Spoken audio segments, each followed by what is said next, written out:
కథారంజని శ్రోతలకు స్వాగతం. చందమామ కథ. కృష్ణయ్య పెళ్ళి. ఒక ఊరిలో రామయ్య అనే ఒక వ్యాపారి ఉండేవాడు. ఆయనకు కృష్ణయ్య అనే కొడుకు ఉండేవాడు. రామయ్యకు తాను చాలా తెలివి కలవాడిననే గర్వం ఉండేది. అందువల్ల తన కొడుకు ఎందుకూ పనికిరాని వాడని అనుకునేవాడు. అందుచేత ఆయన ప్రతిదానికి వాణ్ణి శాసిస్తూ కోప్పడుతూ వాడికి సొంత ఆలోచన అనేది రాకుండా చేశాడు. కృష్ణయ్య తెలివి కలవాడే, కానీ తండ్రి అజమాయిషీలో పెరగటం వల్ల వెర్రి వెంగళప్పగా కనిపించేవాడు. పెరుగుతున్న కొద్దీ వాడికి సొంత ఆలోచనలు వచ్చేవి. కానీ తండ్రి తిట్లకు భయపడి తండ్రి చెప్పిన పని కిమ్మనకుండా చేసేవాడు. అయితే అప్పుడప్పుడు పరధ్యానంగా ఉంటూ తండ్రి చెప్పేది వినిపించుకోకుండా చెప్పిన పని చెడగొట్టి తిట్లు తినేవాడు. వాడు సొంతంగా నేర్చుకున్న విద్య ఒకటి తెలుసును. అదేమిటంటే చెరువులో మునిగి ఊపిరి బిగబట్టి చాలాసేపు కూర్చోవడం. పెళ్లి చేస్తే మారతాడేమోనన్న ఆశ కలిగింది రామయ్యకు. ఇంట్లో ఆడదిక్కులేక పనులన్నీ చేసుకోవాల్సి రావడం కూడా కొంచెం ఇబ్బందిగానే ఉంది. ఊళ్ళో కృష్ణయ్య గురించి తెలిసిన వారు ఎవరూ పిల్లనివ్వటానికి ముందుకు రాలేదు. పొరుగురిలో ఒక మంచి సంబంధం ఉందని తెలిసి తన కొడుకును తీసుకొని వెళ్ళాలని నిశ్చయించుకున్నాడు. పెళ్లి చూపులకు వెళ్లే ముందు రామయ్య కొడుకుని పిలిచి అక్కడికి వెళ్ళగానే చెప్పులు బయట వదిలి కాళ్ళు కడుక్కొని లోపలికి వెళ్ళాలని, అనవసరంగా మాట్లాడకూడదని జాగ్రత్తలు చెప్పాడు. తండ్రి చెప్పిన దానికి సరేనని బుర్ర ఊపాడు కృష్ణయ్య. పరధ్యానంగా వినడం మూలంగా తండ్రి చెప్పిన విషయం మర్చిపోయాడు. తండ్రితో పాటు బండి ఎక్కి వారి ఇంటికి వెళ్ళారు. అక్కడ తండ్రి చెప్పిన విషయం గుర్తురాక గబగబా లోపలికి వెళ్ళి చెప్పులు విడిచి బయటికి వచ్చి చతికిలబడ్డాడు.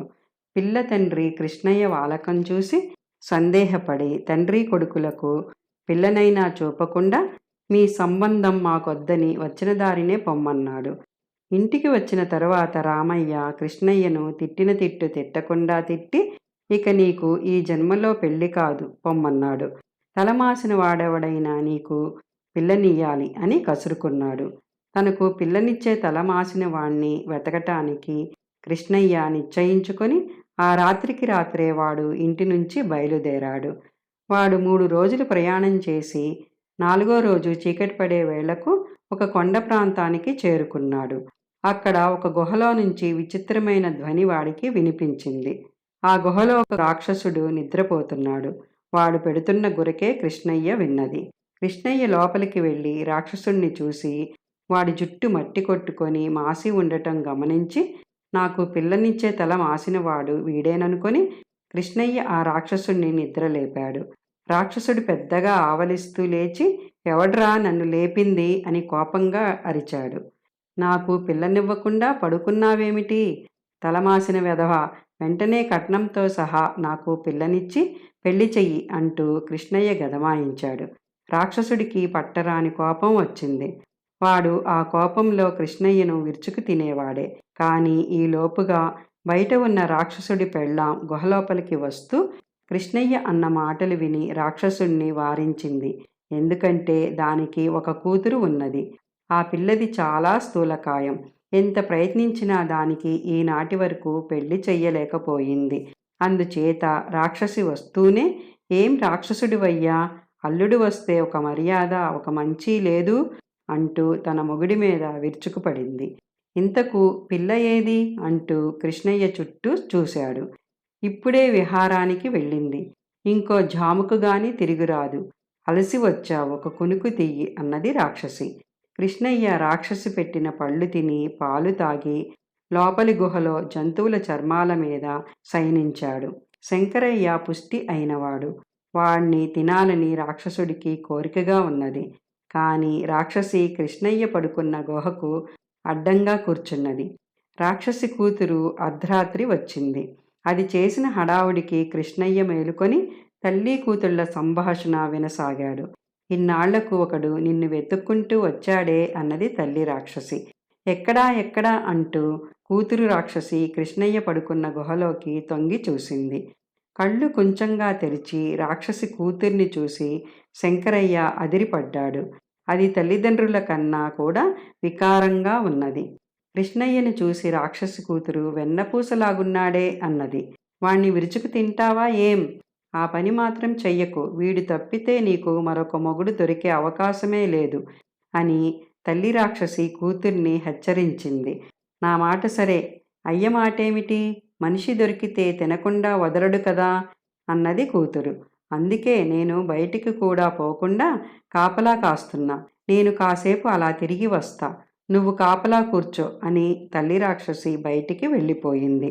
రాక్షసి కూతురికి కృష్ణయ్యను చూస్తున్న కొద్దీ తినాలన్న కోరిక పెరగసాగింది. గుహలోనే తినేస్తే తల్లి తనను బతకనివ్వదు. అందుకని చిన్న రాక్షసి కృష్ణయ్యను నిద్రలేపి పెళ్లి ఏర్పాట్లన్నీ అయ్యాయి, పదా పోదాం అన్నది. అంతా వింటున్న కృష్ణయ్యకు దాని దొంగ ఎత్తు అర్థమయ్యింది. ముందు కట్నం డబ్బు అక్కడ పెడితేనే పెళ్ళి అన్నాడు వాడు. రాక్షసి కూతురు లోపలికి వెళ్ళి ఒక తోలు సంచి నిండా రత్నాలు బంగారము తెచ్చి కృష్ణయ్య చేతికిచ్చి పద అన్నది. కృష్ణయ్య సంచి మూతి కట్టి చంకన పెట్టుకొని చిన్న రాక్షసి వెనుకనే బయలుదేరాడు. గుహ దాటి యువతలికి రాగానే వాడు చిన్న రాక్షసితో స్నానం చేయకుండా పెళ్ళి ఏమిటి, ముందు స్నానం చెయ్యాలి అన్నాడు. చిన్న రాక్షసి వాణ్ణి ఒక కోనేరు దగ్గరికి తీసుకుపోయింది. వాడు సంచితో సహా కోనేరులోకి దూకి అడుగున కూర్చున్నాడు. రాక్షసి కూతురు ఎంతసేపు చూసినా వాడు మళ్ళీ పైకి రాలేదు. దానికేమో నీరు అంటే చచ్చే భయం. వాడు మర్నాడు చచ్చి పైకి తేలుతాడని, అప్పుడు తాను వచ్చి వాణ్ణి పీకు తినవచ్చునని అనుకొని అది తమ గుహకు తిరిగి వెళ్ళింది. కొంతసేపటి తర్వాత కృష్ణయ్య తల నీటిపైకి పెట్టి రాక్షసి కూతురు పోయిందని తెలుసుకొని సంచితో సహా తిరిగి ఇంటికి వచ్చాడు. డబ్బుతో తిరిగి వచ్చిన కృష్ణయ్యకు మంచి సంబంధం దొరికింది. తన అదుపు లేకపోతే తన కొడుకు వెర్రి వెంగళప్ప కాడని రామయ్య అప్పటికి గ్రహించాడు. ఆ తర్వాత కృష్ణయ్య తాను యోగ్యుడేనని రుజువు చేసుకోవటానికి ఎంతో కాలం పట్టలేదు. దారికొచ్చిన బుజ్జి సింహం. అనగనగా ఒక అడవి. ఆ అడవికి సింహం రాజు.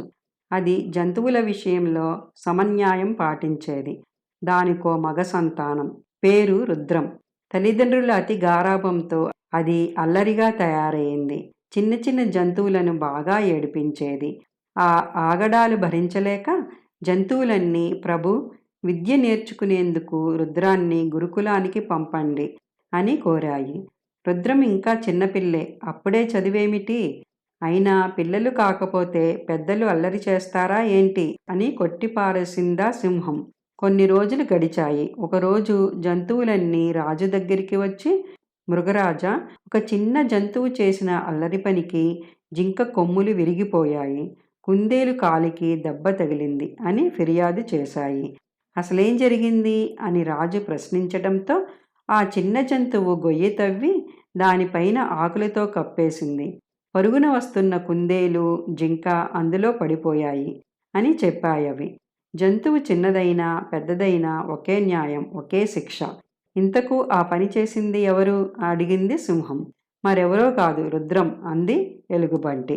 సింహం గతుక్కుమంది. ఏం చెయ్యాలో అర్థం కాక మంత్రి ఏనుగు వైపు దీనంగా చూసింది. మృగరాజా, మన అడవిలో తెలియక తప్పు చేసిన చిన్న జంతువులకు నిర్బంధ విద్య అమలు చేస్తున్నాం. ఆ మేరకు యువరాజును 6 నెలల పాటు ఎలుగుబంటి దగ్గరికి పంపాల్సి ఉంటుంది అంది ఏనుగు. 6 నెలల తర్వాత బుజ్జిసింహాన్ని తీసుకెళ్లేందుకు వెళ్ళిన మృగరాజుతో, ప్రభు, రుద్రం అల్లరి తగ్గిపోయింది, తెలివితేటలు నేర్చుకుంది.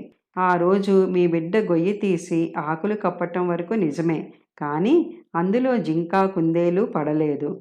దానిలో మార్పు తీసుకురావాలని మీకు అబద్ధం చెప్పాం అందా ఎలుగు. అయితే మీరు రుద్రానికి కాదు, నాకు బుద్ధి వచ్చేలా చేశారు అంది సింహం నవ్వుతూ. ఇదండి ఈనాటి చందమామ కథ. ఈ కథ మీకు నచ్చినట్లయితే లైక్ చేయండి, మీ మిత్రులకు షేర్ చేయండి, కామెంట్ చేయండి. ధన్యవాదాలు.